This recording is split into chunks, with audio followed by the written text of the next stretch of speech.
2 years ago, I talked about a robot that was invented by Arizona State University to study the effects of heat on the human body, specifically as heat waves continue to intensify. Since Pittsburgh is about to experience potentially its worst heat wave, ASU was kind enough to send me my own sweating robot. Meet Sunny.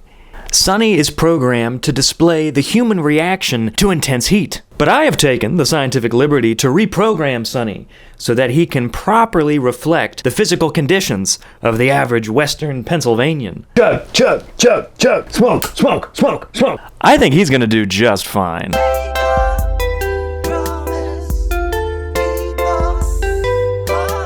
As of Sunday, June 22nd, Allegheny County has been placed under its first ever Code Red heat advisory because of temperatures that look something like this. Not only is this type of heat wave unusual for this time of year, it's also very unusual for this location. Extended periods of 90+ degree temperatures is not common, at least it didn't used to be. Thanks to over 40 years of inaction, denial, and good old-fashioned American wasting time, the city of Pittsburgh is entirely unprepared for the death and damage to infrastructure that these type of weather events will continue to have. Luckily, this Code Red designation forces the city to activate cooling centers across the area. However, there is a potential that this life-saving information might not be reaching the people who need it the most, like people who live outside, or the elderly that live in unair-conditioned homes. Which brings me to my next point, Duquesne Light. Pittsburgh is a city with an incredibly weak and unstable power grid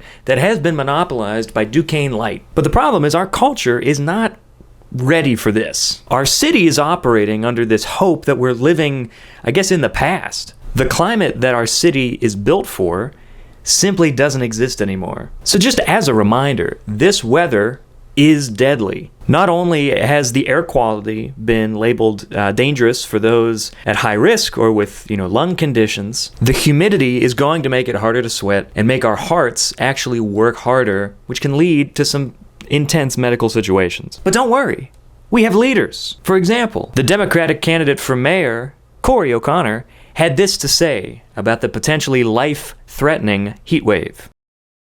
Nothing. He didn't say anything. So with our leaders, checking on that, still incompetent, please, we must look out for our neighbors. Being outside over these next few days could be dangerous, and this could make our hospitals get fuller.